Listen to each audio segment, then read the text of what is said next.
Friends, তোমাদের সবাইকে good morning. তোমরা সবাই কেমন আছো? আশা করি তোমরা সবাই ভালো আছো, সুস্থ আছো, সুস্থ থেকো, ভালো থেকো। তো আমি সকালবেলায় দেখো এখনো বিছনা তুলিনি, এখন বাজে হলো 11টা। বিছনা তুলবো, তুলে চিকেন আনতে যাবো।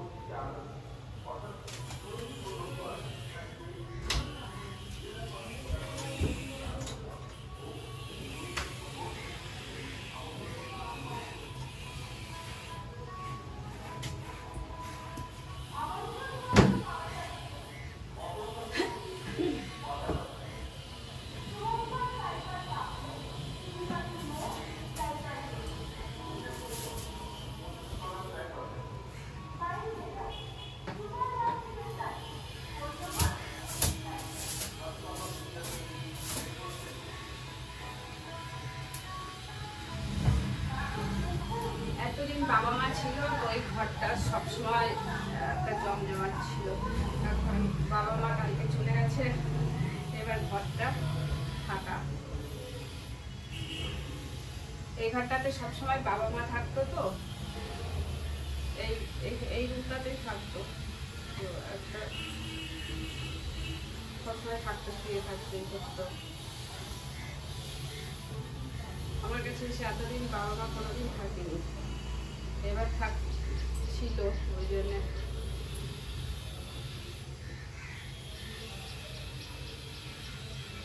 মনটা খারাপ লাগছে। এখানে শুয়ে থাকতো বাবা সবসময়, বাবাকে ফল দিতাম, এটা ওটা যখন খাবার হতো। কেননা বাবার তো রেডিয়েশন চলছিল, তো সেই জন্যে খেতে পারতো না, অল্প একটু করে খেত, কিন্তু বারবার খেতে দিতে হতো যাতে ওয়েটটা কমে না যায়, সেই জন্যে আর সুস্থ থাকে। তো এখান থেকেই বলে দিয়েছি।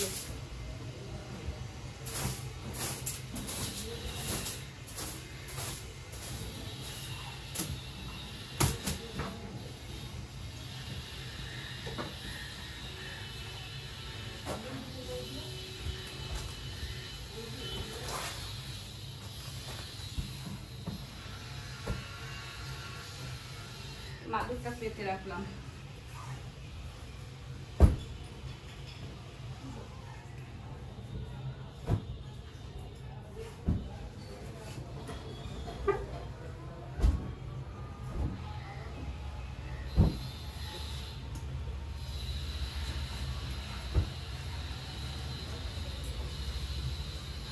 হয়ে গেল, এবার বেরোবো।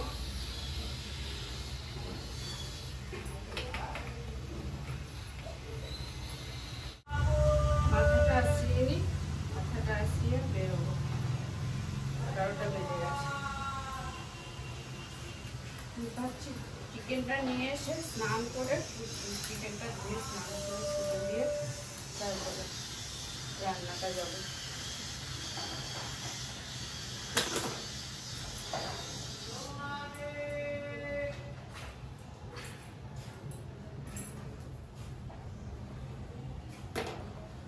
এই একই স্টাইলের চুল বাঁধা।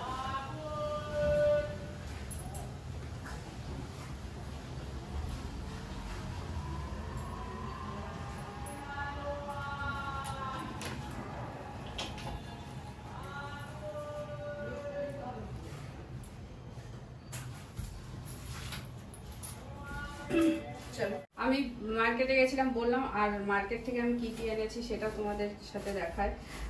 1 কিলো চিকেন নিয়ে এসেছি। এই যে 1 কিলো বেশি করে চিকেন এনেছি, 1 কিলো নিয়ে এসেছি চিকেন। ঠিক আছে, অনেকদিন তো হয়ে যাবে, সেই জন্য বেশি করে নিয়ে আসলাম। আর যেহেতু চিকেন রেজালা খাবে, তাই জন্য দই নিয়ে আসলাম একটা। 20 টাকার বলে সাবুর পাঁপড়গুলো ছেলে খুব ভালো খায়, তো একটা সাবুর পাঁপড় আনলাম। বিস্কুট শেষ হয়ে গেছে, একটা জিরা বিস্কুট আনলাম। আর কি তারাও দেখাচ্ছি কি এনেছি। এই যে একটা তেল এনেছি, সয়াবিন তেল। আর হ্যাঁ, একটা কুমড়ো নিয়ে এসেছি, দেখো গোটা কুমড়ো নিয়ে এসেছি। আর শশা মানে আমি ইয়েটা ছোলা ভিজিয়েছিলাম, সেগুলো কল হয়ে গেছে। এবার ছেলেকে এই শশা দিয়ে ওইগুলো করলে পরে তাহলে ও খাবে, তাই জন্য এটা নিয়ে এসেছি, শশাটা নিয়ে আসলাম। আর শশার যা পরিস্থিতি, বলে বৃষ্টিতে সব নষ্ট হয়ে গেছে, সেই জন্য নাকি শশার পরিস্থিতি এরকম।